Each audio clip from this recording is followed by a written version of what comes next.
Hello, this is Remington with Dungeon Master, sprint number 3. Let's get right onto it. User story. As a player, I went to press the restart button so that I can restart the game. The start button becomes the restart button on click. All zones, their respective game figure lists, should be reset to their default values. The fighter's location, health, and resources should all be reset to their starting values as well. Now, let's pull up our game scene here. Initially, of course, with our start button here. As we click start, it becomes a restart. Our game scene is loaded. We move around, shoot off some of our arrows, and then if we hit restart, arrows are gone. They're reset to their starting value. Players now oriented in their default direction as well. We will see health and potions reset in the near future within this video. User story. As a player, I went to press the space key so that I can make a short-ranged attack with a sword.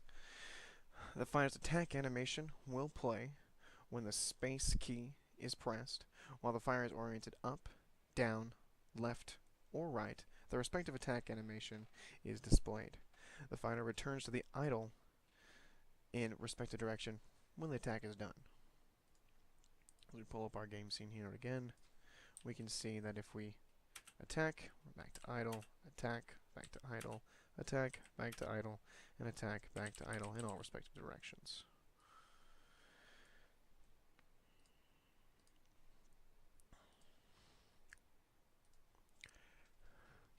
User story. As a lizard man, I want to move in the direction of the player's location so that I can attack the player.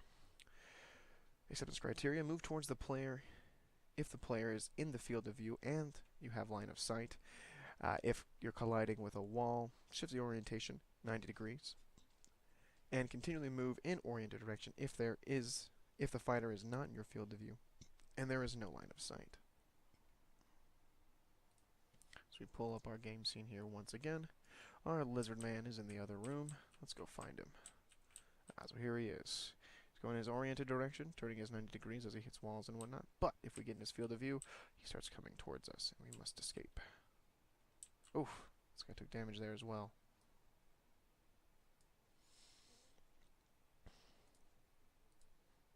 As a lizard man, I want to attack the player with a spear so that I can do damage to the player at short range. Make a melee attack. When the fighter enters the attack range, the attack should do 1 damage and attack once per second. Well, as we've already seen, when he so graciously attacked us with his one there, we can go back over here and he will attack us some more. Oof. Pretty strong. Oof, pretty strong guy there. Doing 1 damage per hit.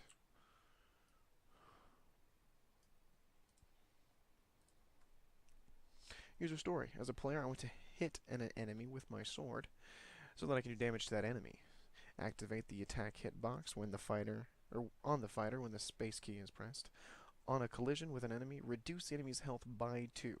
The enemy will display a damaged animation. The enemy will be stunned for half a second. Now, with our lizard men here, they have 2 health. Our attack does 2 damage, so not only will he display his damage animation, he will also die. So, if we come back over here, boom. So, he has died. Looks like he hit me right before he died as well.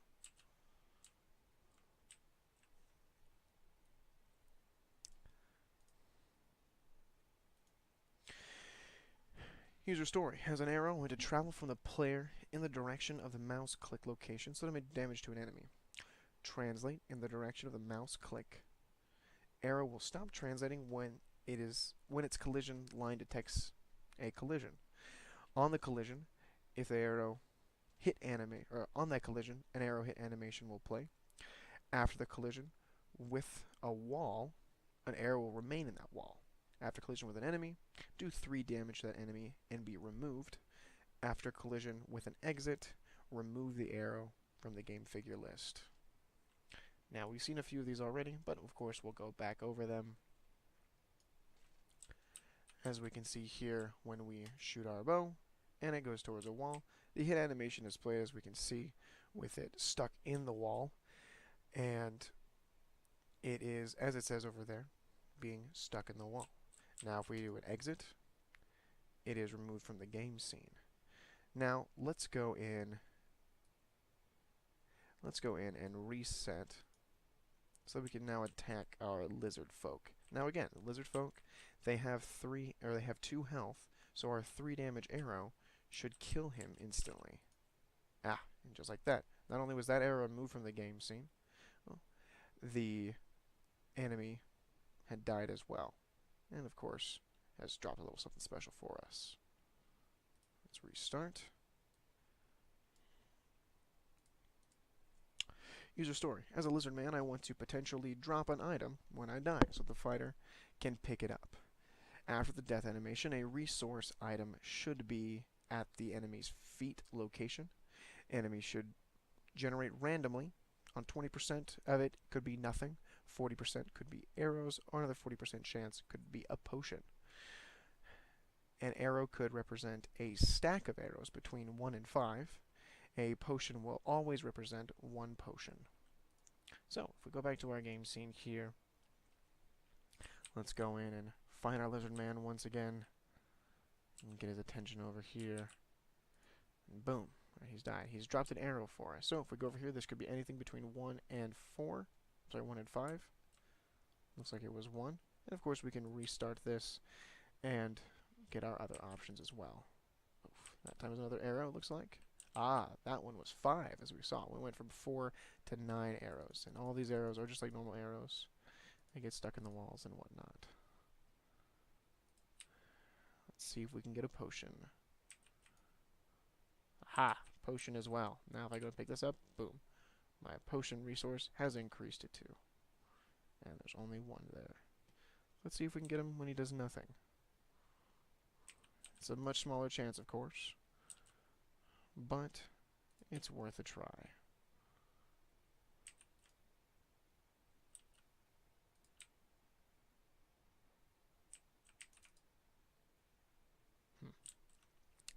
Well,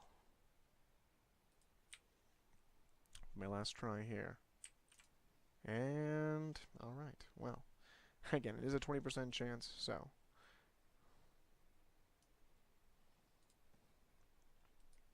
Now, as an arrow, I want to be interactable after I collide with a wall, so the fighter can add me to her inventory again. Acceptance criteria, arrow comes to a arrow item state after finishing its final update as an arrow weapon. The arrow's collision line now detects for the fighter's collision box, as opposed to either walls or enemies, as we've seen earlier. When collision is detected, remove the arrow from the game scene. If the arrow resource is not at the max capacity, which in this case is 20, and then fighter's arrow resource should be increased by 1. So let's go back to our game scene here. Now if we take our lovely time, we go in, we shoot off some arrows, right? Shot our 4 arrows. Ah, we picked them up there. Now these arrows interact with us and not enemies. As an example, if, say, I go in and shoot those over there, and that, see, he threw all those. They did not interact with him. But of course, if I go over them, I pick them up and can shoot them at him. And grab my potion.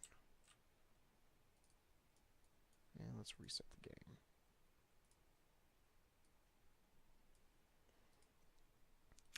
Now, finally, user story. As a player, I want to press the R key so that I can use a healing potion. Acceptance criteria: cannot drink a potion if the fighter's health is already full. Display the drinking potion animation when the R key is pressed. Potion resource should decrease by 1 in the HUD. The fighter's health should be regenerated up to 2 health points, 1 heart in total, but not over full. So let's give those examples here. So let's start out with getting our health down to, let's say, about there. So now 1 heart, full heart icon would be 2 heart points. Right now we have 3 missing. If I press the R key, boom, our potion resource is now gone. We've increased 1 full heart of course, B meaning 2/2 there.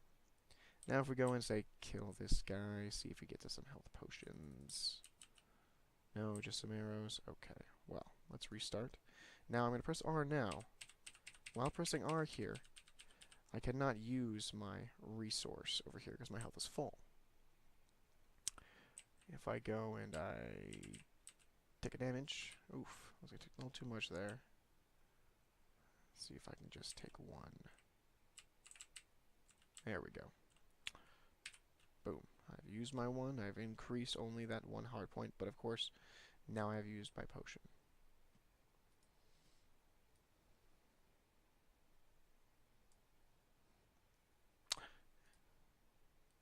And that is all. Thank you.